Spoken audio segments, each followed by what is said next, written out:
Hola a todos, vuelvo a iniciar la transmisión. Parece que ya funciona la conexión con Josefina. Voy a volver a hacer la introducción para quienes no la han escuchado. En esta transmisión vamos a hablar del caso de Ana Estrada. Ana Estrada, como sabrán algunos, es una mujer peruana que busca acceder a la muerte digna. Es decir, busca que cuando sea el momento, ella pueda decidir acabar con su vida. Ahora, ¿por qué? Les voy a contar un poquito más. Ana tiene polimiositis, que es una enfermedad degenerativa, la tiene hace 30 años, y ella no quiere necesariamente ejercer el derecho a la muerte digna ahora, pero quiere saber que cuando sea el momento, ella podrá terminar con su vida. Para esto, la Defensoría del Pueblo presentó, me parece que en el 2019, un recurso de amparo que buscaba que, en su caso concreto, no se aplique el delito de homicidio piadoso, es decir, que quien la ayude a acabar con su vida no tenga que enfrentar un proceso penal. El caso que ha presentado la Defensoría es un caso de amparo y mañana a mediodía va a ser la audiencia en la que además Ana va a hablar. Yo he invitado a Josefina Miro Quesada, y ella es abogada de la Defensoría del Pueblo que está viendo además el caso de Ana. Y vamos a hablar de dos cosas. Primero vamos a hablar específicamente del caso de Ana y luego vamos a hablar de la regulación del delito de homicidio piadoso, de la eutanasia y del suicidio asistido. Y ahí contestar una pregunta que por ejemplo veo que está ahí, que es ¿en qué países de América Latina sí se permite la eutanasia? Entonces, voy a invitar a Josefina que ya está por ahí. Les quería decir que no dejen de seguir a Ana en su Instagram, que es @AnaEstrada, @Ana busca la muerte digna, y también que la sigan en su blog, que es Ana busca la muerte digna @wordpress.com. Hola, Josefina, ¿qué tal? Hola, ¿cómo estás? ¿Cómo estás? Gracias por estar acá. A ver, escucho Sí, perdona, lo que pasa es que como te decía, se me quemó el foco, creo, no sé, he tenido que buscar un lugar para poder conversar no te preocupes, tranquilamente. te vemos bien. Em, a ver, quizás Josefina para comenzar, porque nuestros lives tienden a ser muy largos si no les ponemos. Tú tienes que ponerme el corte, por Sí, favor. te voy a hacer así un signo. Quería preguntar, mira, yo me acuerdo haber conocido el caso de Ana por una nota en el 2019 en Somos. Creo que no fue la primera que se le hizo, pero es la primera vez que me acuerdo el leer del caso. ¿Tú te acuerdas cuándo lo viste por primera vez? Sí, yo estaba trabajando contigo en el comercio, de hecho, y Claro. vi la nota en Somos, me interesé por su caso de inmediato, porque además recuerdo que cuando leí esa nota, le escribí a Iván Meini, que Ujú. es un profesor de Derecho Penal y mi mentor, digamos. Entonces, le propuse, ¿no? La posibilidad quizás de conocer el caso de Ana e Ujú. invitarla, ¿no? A la Ujú. clase donde, digamos, enseña teoría general del delito, eh, y, digamos, Derecho Penal uno, ¿no? Sí. Y, um, y claro, y conversamos sobre ese tema, nunca se llegó a concretar, Ujú. se llegó a concretar mucho después porque te comento que se abrió una clínica jurídica sobre el caso, pero en ese momento todavía, inicios del año pasado, todavía Delante. no era tan, digamos, conocido, del anteaño, uy, ¿verdad? Disculpa. Sí, efectivamente, del anteaño pasado, 2019. Sí. Creo que estamos en enero. Y bueno, no, digamos que no era tan conocido, ¿no? Sí. Sabía quién era ella y de hecho la seguía en las redes, la empecé a seguir su historia personalmente, ¿no? En ese momento, eh, con la Defensoría, estaba en la Defensoría, pero no, entré a la Defensoría, perdón, mucho después. Entré a fines del 2019, ¿no? Y después, creo que ya más o menos en octubre o en septiembre, por ahí, René Gastelumendi saca un reportaje bastante Sí. completo también, Un Cuarto Poder. Y ese sí tuvo más difusión. Y es ahí, a partir de cuál, digamos que desde la Defensoría también como institución, nos interesamos en el caso, ¿no? Ahora, Tuvo más ustedes visibilidad. en el amparo que presentan hay varios derechos. digamos, por tutelar, ¿no? Muerte en condiciones dignas, dignidad, libre desarrollo de la personalidad, vida digna, no ser sometida a tratos crueles, inhumanos. ¿Nos puedes contar un poco qué es exactamente, para los que no sepan, una acción de amparo y por qué escogieron estos derechos? Sí, claro. Una acción de amparo es un recurso tutelar que busca resguardar un derecho fundamental que se considera ha sido lesionado o ha sido vulnerado. Entonces, digamos que este es un recurso de amparo ad hoc, porque se considera que la fuente que está vulnerando un derecho fundamental no es precisamente un acto, sino es una norma. Entonces, por eso digamos, un recurso de amparo contra norma jurídica. Ujú. Y la premisa básicamente es de que al día de hoy existe un artículo del Código Penal, que es el artículo 112, que sanciona el delito de eutanasia o así llamado homicidio piadoso. Y en la medida que considera la eutanasia un delito, no solamente corre riesgo de ser perseguido penalmente quien fuera que practique ese acto, un médico, por ejemplo, sino también impide que se pueda regularizar o se pueda reglamentar este acto, ¿no? Ujú. Y entonces, en la medida de que es una norma, además, autoaplicativa, es decir, que no necesita una norma adicional para poder surtir efectos, sino que desde ya, al día Ujú. de hoy, desde que entró en vigencia el Código Penal, este artículo ya despliega sus efectos, ¿no? Y al desplegar sus efectos, ese acto de desplegar sus efectos ya significa una vulneración de sus derechos. ¿Por qué? Porque Ana no puede, al día de hoy, decidir sobre su proceso de muerte, porque eso implicaría hacerlo ilegalmente, ¿no? Ujú. El Estado le prohíbe a un tercero que pueda contribuir en hacer efectivo su derecho, Ujú. que es básicamente el derecho a una muerte digna, que es el derecho fundamental sobre el que gira la demanda, que si bien no tiene un reconocimiento expreso en la Constitución, su fuente o el fundamento, ¿no?, deriva del artículo 3 de la Constitución, que es básicamente una cláusula abierta que dice que los derechos acá recogidos no son los únicos, sino que hay más, siempre que se funden en la dignidad del ser humano, ¿no? Ujú. Y así ha ocurrido con varios derechos fundamentales que se han ido reconociendo a través de los tribunales a partir de esta cláusula abierta, ¿no? Y lo que nosotros queremos es que el tribunal reconozca que existe al día de hoy un derecho fundamental de toda persona de tener control, dominio sobre nuestro proceso de muerte, ¿no?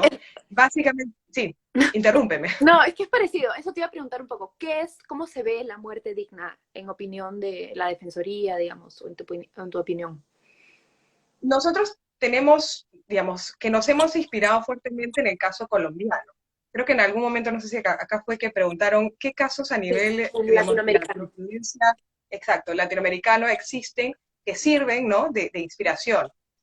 Colombia es el país que se adelantó desde 1997 a partir de un fallo de la Corte Constitucional colombiana en donde reconoce, es un fallo que básicamente es algo así como una acción de inconstitucionalidad que presentaron opositores y disidentes del artículo del homicidio piadoso. En Ujú. ese momento lo que dijeron es, ¿cómo es posible que exista un tipo penal, es decir, un delito atenuado como el homicidio piadoso, como si la vida valiera menos porque el paciente tiene una enfermedad?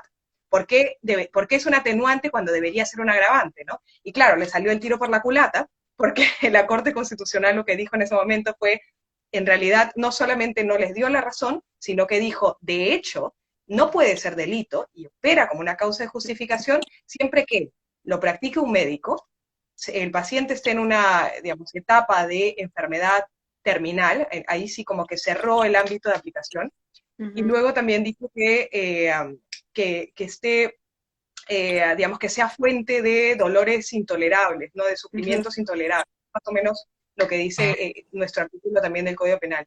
Y entonces el caso colombiano sirvió como ejemplo, ¿no? Y ese caso colombiano, al reconocer el derecho a una muerte digna en 1997, establece ahí el contenido. Y básicamente lo que dice es, para ponerlo en sencillo, el derecho a una muerte digna está compuesto de dos elementos muy fundamentales: la dignidad y la Ujú. autonomía. Eso quiere decir que hay, digamos, el concepto de dignidad, tú lo sabes también que eres abogada, es un concepto nebuloso, porque tiene muchas definiciones. De hecho, yo hablo de 4 definiciones que ahora te puedo decir, pero que en buena cuenta se conoce como, o la definición más tradicional es el que las personas no sean instrumentalizadas, ¿no? Es decir, en su versión negativa, que no sean un medio, sino que sean un fin, en su versión kantiana, ¿no? Entonces, claro, si el Estado, ¿ya?, no reconoce, y en todo caso desconoce la autonomía de los seres humanos de disponer sobre su vida, lo que está haciendo es, digamos que, instrumentalizándolo para otros propósitos. Está queriendo preservar la vida de una persona incluso por encima de su voluntad, comúnmente por razones de tipo religioso, aunque no lo digan, ¿no? O por de tipo moral, ¿no? Como que podrían decir, oh, no, es que eso te estás dañando a ti mismo. O sea, Pero ¿quién mejor que uno para saber? en el fondo hay una idea que la vida, la decisión última de la No vida es es del disponible. individuo. Exacto, eso estamos hablando. Sí, que no es disponible, ¿no? Y luego tienes el otro extremo, que es la parte de la autonomía, que sin duda están intrínsecamente vinculados, porque también hay una, digamos, esfera de la dignidad que está vinculada con la autonomía, que básicamente sostiene que el Estado debe reconocer a los seres humanos como personas con capacidad de autodeterminar su propio proyecto de vida, para poder decidir cómo quieren desenvolverse, cómo quieren digamos, potenciales, ¿no? Cómo quieren desarrollar sus habilidades, sus capacidades, y cómo quieren, digamos, construir lo que ellos, qué sé yo, pues su proyecto de vida, ¿no? Entonces, la autonomía es fundamental, ¿por qué? Porque el derecho a una muerte digna finalmente es la capacidad, es decir, el reconocer la facultad de cada persona de decir cómo quiero yo intervenir en mi proceso de muerte.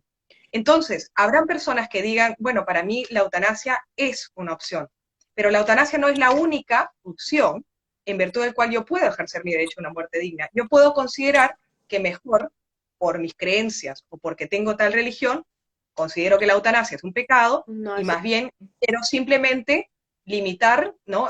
Algo que se llama la limitación del esfuerzo terapéutico, que es básicamente ya sácame los tratamientos fútiles que no están generando ninguna mejora en mi condición de salud. Y creo que eso de hecho lo dice la Defensoría en su demanda de amparo original. Yo he visto hace 2 años, o sea, tampoco he visto ahora un resumen que tenía escrito, pero me parece que eso dice la Defensoría en su demanda original, que es ya actualmente las personas pueden decidir que no quieren tratamientos. Es decir, las personas ya pueden hoy en día disponer de su vida.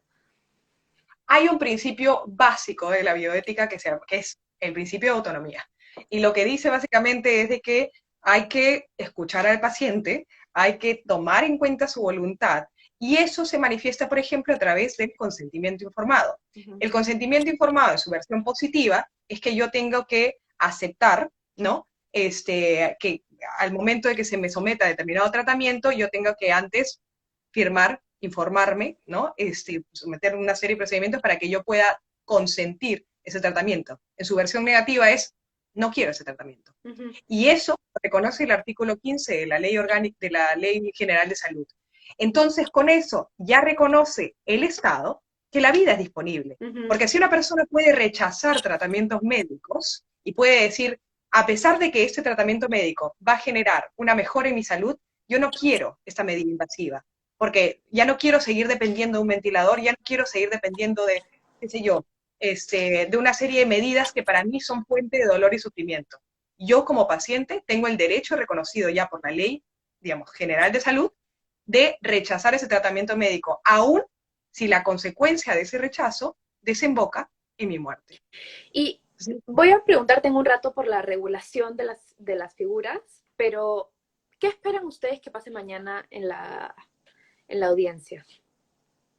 Son básicamente 3 pedidos. El primer pedido que se plantea desde la Defensoría del Pueblo es declarar inaplicable. Es decir, en la medida que se trata de un amparo contra norma legal, lo que queremos es que no surtan efectos jurídicos y que por tanto que ninguna persona sea criminalizada por realizar el acto de la eutanasia. Usted básicamente que ninguna persona, no es solamente para el caso de Ana. No, para el caso de Ana, porque es un amparo. Por eso. En principio es en el caso de Ana. Por eso, el juez puede determinar que... Sí, por eso te preguntaba, el pedido solo puede ser para el caso de Ana, es decir, que en el caso de Ana no se le aplique. Claro. Efectivamente, declarar inaplicable porque en su caso se considera que está vulnerando sus derechos fundamentales, en el caso de la prohibición de tortura y tratos crueles e inhumanos. Entonces, lo que se pide es que el artículo 112 del Código Penal ¿ya? Como una Ujú. suerte como de vacío, ¿no? Como levantar esa prohibición para ese caso, permitirlo y por tanto facilitar que un médico pueda, sin el riesgo de ser criminalizado, aplicarle la eutanasia. Sí. Ese es el primer pedido. El segundo pedido es reconocer que existe, y la Constitución lo ampara, el derecho fundamental a una muerte digna, que deriva de lo anterior, porque si yo quiero declarar inaplicable una norma jurídica que vulnere un derecho fundamental, yo tengo que reconocer ese derecho Ujú. fundamental. Claramente hay más derechos fundamentales, ¿no? Como dijiste antes, derecho fundamental a la muerte digna, que deriva del artículo 3, pero también está el derecho principio a la dignidad, derecho a una vida digna de principio hasta el final, derecho libre de desarrollo de la personalidad, que es básicamente la autonomía, ¿no? La libertad personal de decidir sobre nuestro proyecto de vida, y también el derecho a no ser sometido a tratos crueles, inhumanos y degradantes. Ujú. Eh, digamos, una contracara del derecho a la integridad.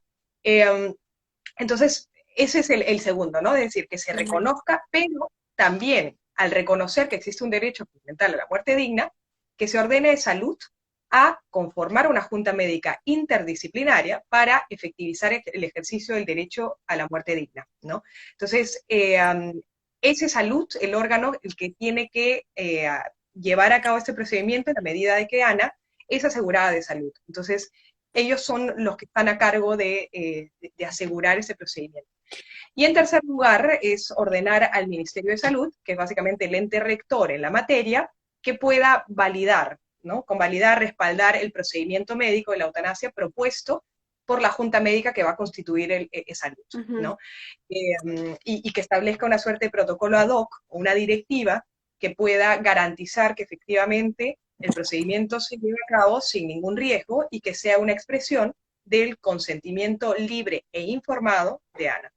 Todos estos puntos creo que van a ser importantes en la siguiente parte donde hablemos un poco, vamos a volver a ellos, mejor dicho, cuando hablemos de la regulación, de por qué es importante tener una regulación clara de la eutanasia, del suicidio asistido.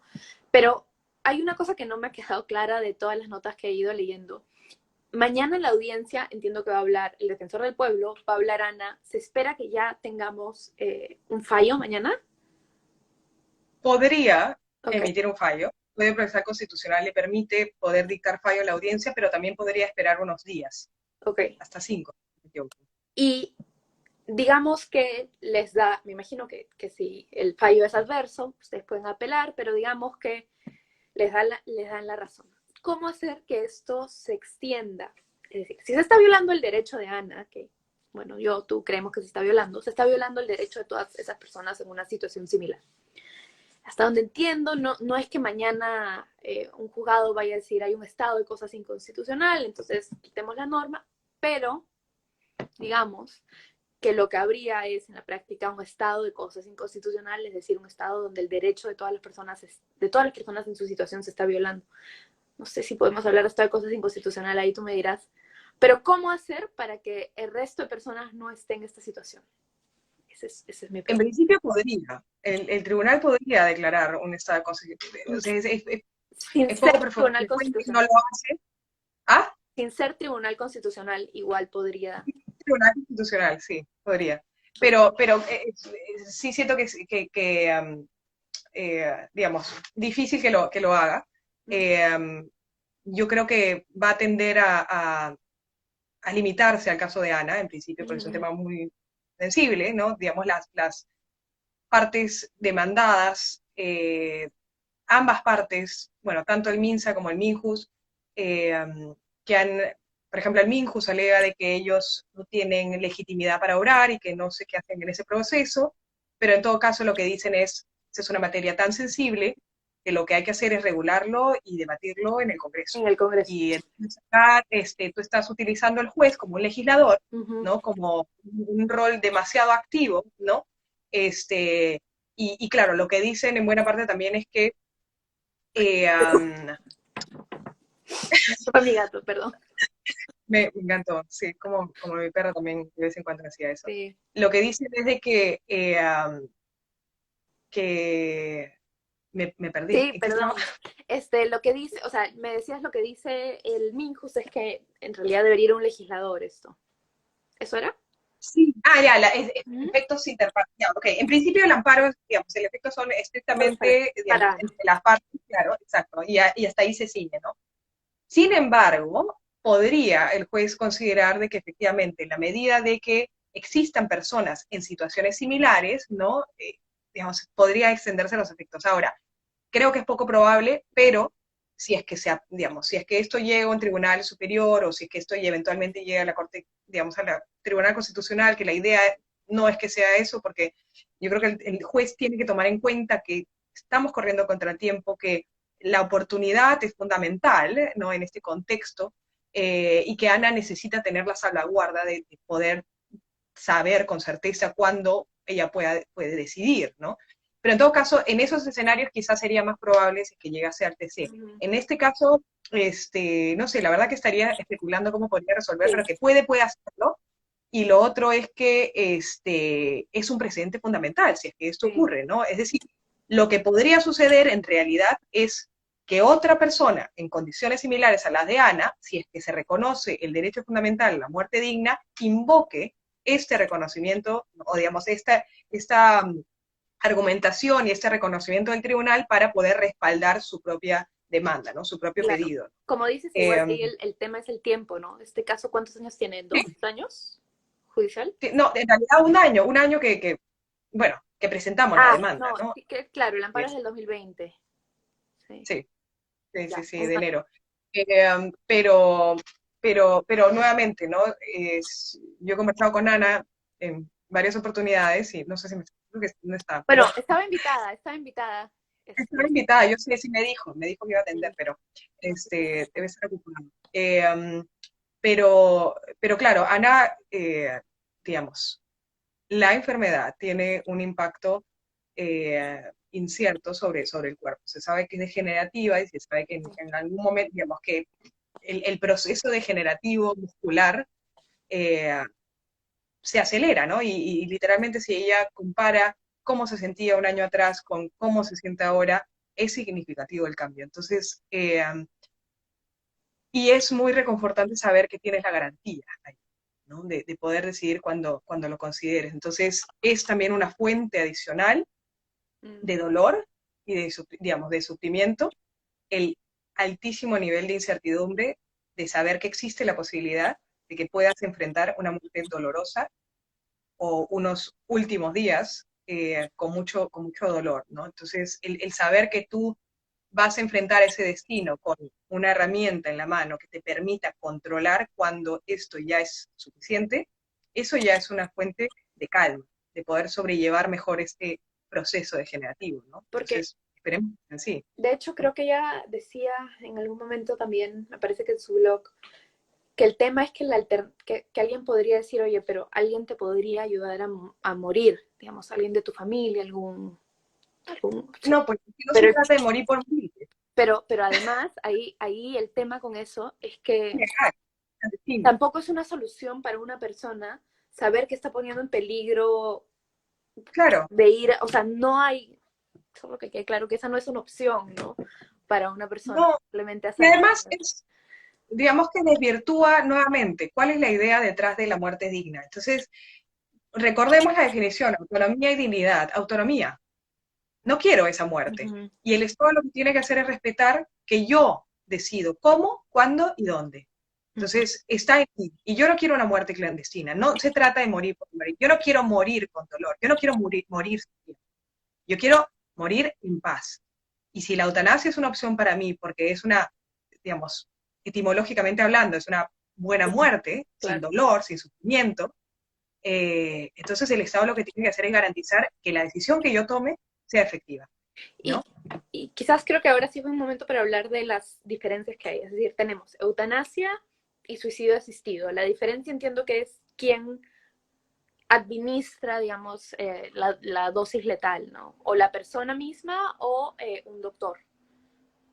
Sí. Eso es. Eh, en principio sí, hay una diferencia también incluso, digamos, de conceptual también, ¿no? Porque si bien el suicidio asistido puede ser invocado por quien tiene una enfermedad, Uh-huh. también podría ser por quien no la tiene, ¿no? Entonces, normalmente los casos de eutanasia se dan cuando hay una circunstancia fáctica, ¿no?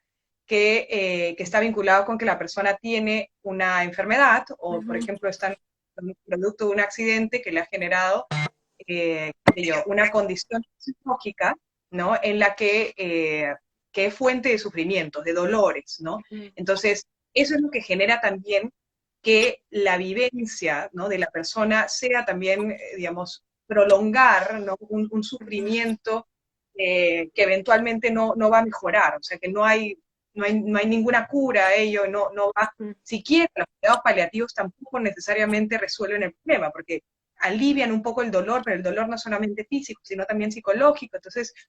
Entonces al final, digamos que el suicidio asistido es una figura que se utiliza, claro, ciertamente hay una diferencia que es, te dan los fármacos, el médico te da los fármacos y es uno quien ejecute el acto, ¿no? Con su, o, digamos, la inyección, qué sé yo, dependiendo del modo de administración. Pero también está la diferencia en que el suicidio asistido se suele utilizar no solamente para quienes están en una condición, digamos, de enfermedad, pero también para quienes no, porque propiamente el suicidio per se, ¿no? Entonces, tú te puedes quitar la vida o te puedes suicidar, cometer ese acto, al margen de si tienes o no una, digamos, condición de enfermedad. Al punto de que el Código Penal, por ejemplo, perdón, el Código Penal sanciona ambos comportamientos, sea la instigación o auxilio al suicidio, en donde tú no tienes que la persona que tiene una condición de enfermedad o no, y a diferencia del homicidio piadoso, ¿no? Que lo que hace es replica el caso, el supuesto de la eutanasia, en donde sí necesariamente se da el contexto o digamos, el hecho de que la persona tiene esta condición de enfermedad incurable, grave, que es fuente de dolores intolerables, ¿no? Lo que lo hace también diferente, ¿no? Porque el suicidio es un tema muy delicado también, que está vinculado también con temas de salud mental. Entonces, no se trata pues, de promover el suicidio en absoluto cuando se legisla o se regula la eutanasia, sino que se trata de brindar opciones e informar de alternativas a los pacientes que consideran que seguir prolongando una existencia, su propia existencia, es cruel, es degradante, ya no quieren hacerlo porque están hartos, porque están cansados de seguir batallando, ¿no? Y quieren descansar, ¿no? Entonces, Justo un poco para ir terminando, lo quería volver a atar con la idea que me decías antes, que una de las cosas que han pedido es que exista un protocolo para que Ana pueda acceder a la muerte digna, que creo que va de la mano con la idea de que estas figuras, cuando se legalizan, cuando se regulan, no es como que una persona va al doctor por primera vez y le dice, hola, quiero acceder a la eutanasia, sino que hay una serie de reglas y salvaguardas, y de hecho hay bastante debate, incluso entre las personas que aceptan la eutanasia, de qué casos deberían permitirse y digamos, cuánto gatekeeping, cuánta regulación debería haber en torno a la figura. No sé si me puedes contar tú ya, no creo que sea a nombre de la Defensoría, sino a nombre personal, ¿qué tipo de regulaciones te parece que son apropiadas para asegurar que el consentimiento de una persona que accede a la eutanasia sea efectivamente un consentimiento libre, informado, ¿no? claro, cuando hablamos ya de legalización, ya entramos a tallar, digamos, al ámbito de aplicación de la norma, ¿no? Pueden o no ser pasibles, ¿no? De reclamar, invocar este derecho, ¿no? Hay casos y casos, ¿no? En España, por ejemplo, si tomamos el último como ejemplo, ¿no? Porque recientemente la Cámara de Diputados aprobó una ley de eutanasia bastante completa. Ahí, por ejemplo, establece candados, no niños, no menores de edad, la persona tiene que estar en plenas facultades mentales como para poder decidir, con lo cual también hay, digamos, se constituye un pequeño comité o una junta que permita certificar que la persona está en esas condiciones, ¿no? El gato, siempre interviniendo, que está en esas condiciones como para poder tomar esa decisión. Luego otras variables, ¿no? que se toman en cuenta están vinculadas con que la persona, claro, no esté en una situación de coma, por ejemplo, que también se puede discutir cómo interpretamos o cómo construimos la voluntad que en algún momento manifestó. En el Bueno, pasado, en este claro. caso, Una discusión es qué voluntad vale, ¿no? ¿De qué momento vale? claro, ¿en qué momento? Es que es todo un debate. En Argentina se dio para tratar de interpretar qué es lo que quería la persona, ¿no? Claro, ¿cómo podemos facilitar eso? El testimonio, digamos, la voluntad anticipada, o también llamado el free, ¿cómo era? El testamento vital. El testamento vital, que básicamente yo pongo por adelantado, que si es que yo eventualmente el día de mañana no puedo expresar mi voluntad, porque, qué sé yo, pues, acabé en coma, ¿ya? Yo no quiero seguir intubada a una máquina. Entonces, pongo por adelantado mi voluntad, y eso, digamos, lo permite incluso la misma ley de Sí. eutanasia de China, de manera tal que se pone en el supuesto siempre y cuando la persona se haya anticipado y haya manifestado su voluntad claramente antes de que esté en esa situación donde ya no puede expresar su voluntad. Porque claro, la idea es evitar que tengamos, digamos, que construir, ¿no? A partir de ciertas declaraciones, a partir de lo que me dijo, a partir Claro, no, de no. construir Tendría que que no ser fue lo como en el supuesto de que entre en coma por tanto tiempo y no, por favor, algo así, me suficiente. imagino. Súper La explícito. idea es establecer esas salvaguardas, ¿no? El Estado tiene una obligación de no generar muertes no deseadas. ¿Y Ujú. cómo es que garantiza esa obligación? Bueno, asegurándose que efectivamente las personas que recurran a esta alternativa estén lo suficientemente informadas, que cuenten con alternativas adicionales incluso a la eutanasia, que les sea la persona y únicamente el titular de esa vida quien decide, pero que lo haga de manera informada, que verifiquen que esté libre de presiones, que verifiquen también que está, digamos, en condiciones para poder, digamos, manifestar una decisión reflexionada, o sea, que ha sido producto no de ese calor del momento de la desesperación, sino que ha sido algo en el tiempo, ¿no? Y de La estos, ley de, perdón, dale, dale. no, lo último es que la ley de España, por ejemplo, establece como un modo para garantizar eso, hasta 4 veces tienes que manifestar tu consentimiento informado, ¿no? Entonces, es un proceso que dura desde el primer sí, como un mes, ¿no? Y que también está evaluado por la Junta Médica, ¿no? Entonces, son todos estos candados que garantizan que el Estado está cumpliendo con su obligación de evitar que haya muertes no deseadas o muertes inducidas, porque quizás, yo sé, existen riesgos, ¿no? De que familiares quieran, Eso bueno, te iba a es una... preguntar, de que familiares presionen. Uno de los argumentos en contra, por ejemplo, hay gente que dice, ¿qué pasa si es que es una persona anciana, Sí, que digamos la familia no quiere mantenerla y simplemente prefiere? Entonces, claro, este tipo de cosas también deberían venir en un mundo ideal quizás de un sistema de apoyo para ancianos, de un sistema de apoyo, o sea, de un Estado que apoye la vida de quienes no puedan sí. mantenerse, ¿no? Sí, no, digamos, yo creo que hay objeciones absolutamente válidas, que la idea es ponerlas sobre el tapete para poder ver la manera como podemos disminuir, o sea, encontrar un punto medio, que no sea la prohibición absoluta, que no sea la absoluta liberalización, ¿no? de este tema, sino que permita tanto a las personas que están en una condición que lo requieren, que lo necesitan, porque los Ujú. derechos están ahí, que lo necesitan. No se va a obligar a nadie si es que se garantiza que efectivamente la voluntad sea libre, Exacto. informatizada, clara. Entonces, poner a disposición las alternativas a quienes lo necesiten y garantizar que las personas no, digamos, establecer estos candados para evitar que puedan caer en este saco pacientes que no necesariamente quieran esta opción, pero que se vean presionados por familiares, que sin Ujú. duda puede ocurrir, o sea, en el mejor de los mundos. Pero Claro, ¿cómo hacer para que el Estado cumpla en evitar eso, ¿no? Yo creo que ese es, digamos, ahí es donde hay que atacar, no decir, bueno, se cerró o sea, como existe ese riesgo, entonces no legislamos para esto y cerramos el candado, porque en la clandestinidad ocurrirá necesariamente, ¿no? Es como si pensáramos que la prohibición necesariamente va a prohibir el comportamiento porque el Estado lo dice. No, hay huequillos, y ¿no? de hecho Eso creo lo que una de las cosas corta. que no hemos dicho es que efectivamente uno de los candados es que nada más se permite generalmente en ciertas condiciones, ¿no? Creo que en la mayoría de países No hay es como... como yo, mañana, ¿no? Quiero ejercer mi derecho a una muerte digna, ¿no? Que ya eso es otro debate, ¿no? Porque incluso el mismo Mario Vargas Llosa lo ha puesto a disposición y dice, bueno, y si no tengo ninguna condición, ¿por qué no? Creo que, Pasito por pasito. creo ¿No? que algunos países, o al menos un país permite, por ejemplo, por causas, por enfermedades mentales, que también es otro debate, ¿qué es una enfermedad? no tenemos que resolverlo ahora, creo, pero me parece No, importante dejar en claro que incluso, o sea, que cuando se habla a favor de la legalización de la eutanasia o de la muerte digna, estas conversaciones son las que siguen. No se trata de decir simplemente liberalicemos, ¿no? o sea, Y la idea es bueno, si es que eventualmente hay riesgos, claro. Y el mensaje también tiene que ser muy cuidadoso.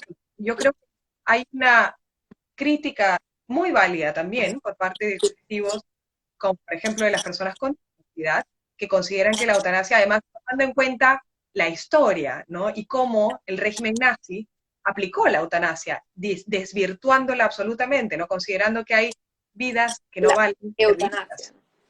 Exacto. Entonces, y que, claro, que se aplicó en realidad una eutanasia que era más una eugenesia, ¿no? Uh -huh. O sea, para determinadas personas, porque consideraban de que no eran servibles, ¿no? O sea, toda esta carga histórica que también, digamos, trae el concepto de eutanasia, genera también, digamos, estas suspicacias o ciertas resistencias. Y hay resistencias válidas, ¿no? Muy válidas por parte de colectivos como te digo, ¿no? De las personas con discapacidad que consideran de que hay que tratarlos con muchas pinzas, ¿no? Porque puede dar un mensaje, ¿no? De que, ya, entonces eso objetivamente no es una vida digna. No, no, no, señores, de eso no va. La dignidad o cómo vivo mi vida de acuerdo a mi idea de dignidad. Ya acaba de Sí, llegar. sí, acabo de leer, yo también. No, no es algo como que, digamos, objetivamente yo pueda establecer que esa vida no es digna de ser vivida. No, Uh se -huh. trata de una decisión, nuevamente, recordando la autonomía y la dignidad. No podemos hablar de muerte digna si no hablamos de autonomía. Por tanto, se trata del titular de la vida, de decidir cómo, cuándo y dónde poner fin a su vida. Uh -huh. Cuando considera que de acuerdo a sus creencias, de acuerdo a su historia, de acuerdo a sus pensamientos, esta ha dejado de ser digna. Pero no es algo que pueda determinar un externo. Así como un externo no puede decidir si su vida es digna o no, o tampoco puede decidir cuándo es suficiente que tú, o cuánto más debes sufrir para recién poder, digamos, acabar con tu vida, ¿no? O cuánto más tienes que seguir batallando, ¿no? Es como esta gente que te dice, no, sigue, dale, tú puedes más, ¿no? Sigue luchando, sigue creyendo en Dios. Ok, pero ¿y qué pasa si es que yo no creo en Dios? ¿Qué pasa si es que ya estoy cansada de luchar? ¿Qué pasa si es que ya colmé el vaso, ¿no?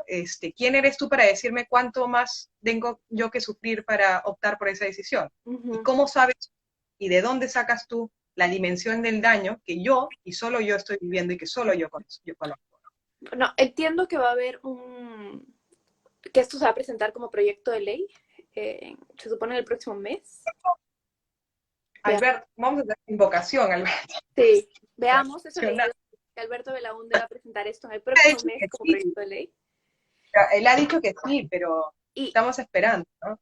estamos esperando, estamos poniendo el relojito de un mes, del próximo mes. Y Ana, no sé si quieras decir algo, aunque sea por escrito, si nos quieres dejar algún mensaje, no te sientas presionado, pero ahí lo que está diciendo Ana, como he dicho, pueden seguir en @Ana busca la muerte digna, está escribiendo que eso, que se trata de respetar las voluntades individuales.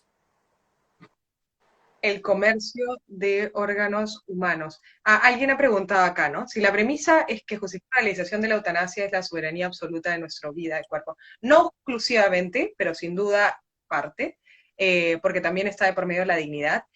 Mira, no te pongo ese caso, te pongo el caso de yo puedo voluntariamente esclavizarme. Y ese es otro debate súper, este, hay quienes dirían, ¿no? Desde una perspectiva absolutamente liberal, ¿por qué no?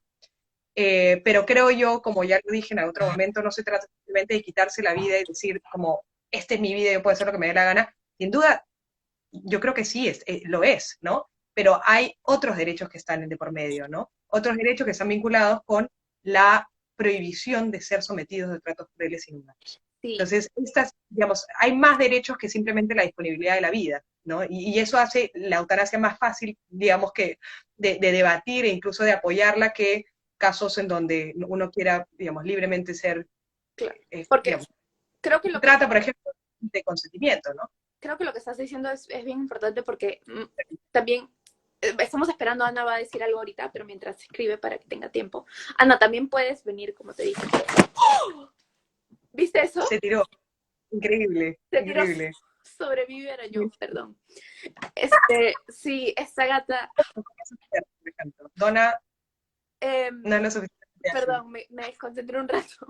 Pero lo que decía en términos de tu respuesta, es que creo que lo que es interesante es que estás planteando eso, que no basta extrapolar y decir, si tal derecho significa eso, es decir, si tal derecho se lleva hasta tal extremo, entonces esto se puede, ¿cómo lo pongo?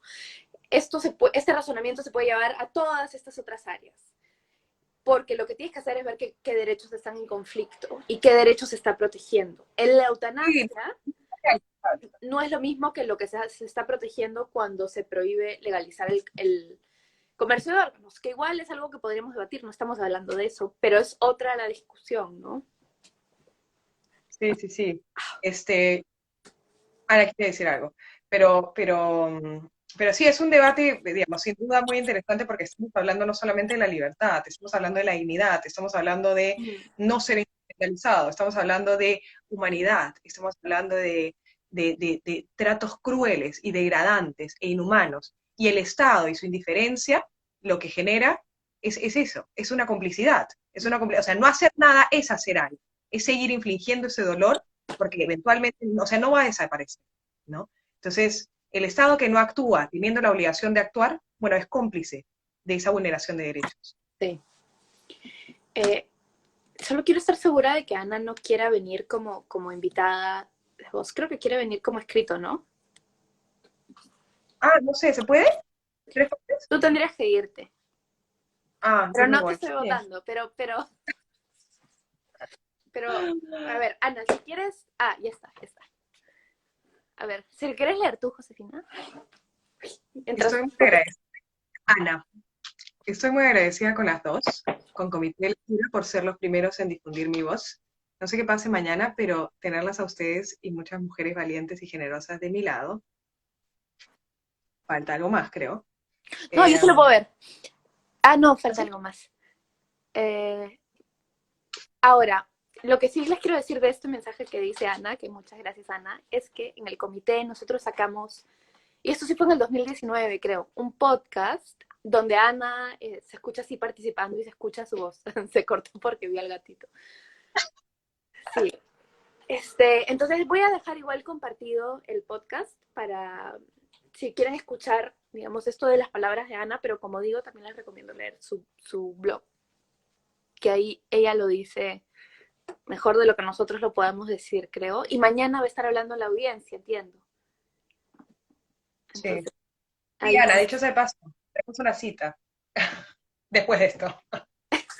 Entonces, yo con esto creo que ya voy a colgar, que además mi gato, perdón que no lo puedo Sí, botar, porque estoy encerrada en un cuarto, porque estamos con las ventanas del departamento abiertas, si no ya lo hubiera botado. bueno, Este, no, ¿Qué?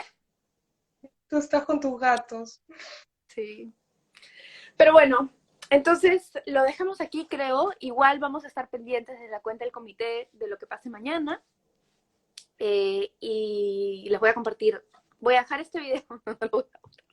voy, a, voy a dejar este video y voy a compartir también el podcast que les mencioné. Donde además hablamos con Paula Siberino, que da una perspectiva desde la Otra vivencia. también, grandísima, grandísima colega, amiga. Sí. Sí. Así que con eso los dejo. Muchas gracias a todos los que escucharon hasta aquí.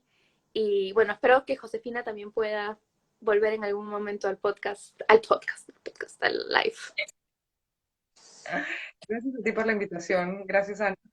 Y nada, mañana a las 12 y mediodía la transmisión va a ser por Justicia TV, pero también desde la cuenta de la Defensoría del Pueblo van a poder verla. Así que nada, apoyar y hacer arengas, que Muchas es necesario. gracias. Y perdón por la transmisión que ha sido tan accidentada. Mejor, lo hace más bonito. Un abrazo, gracias. Chao, chao Ana.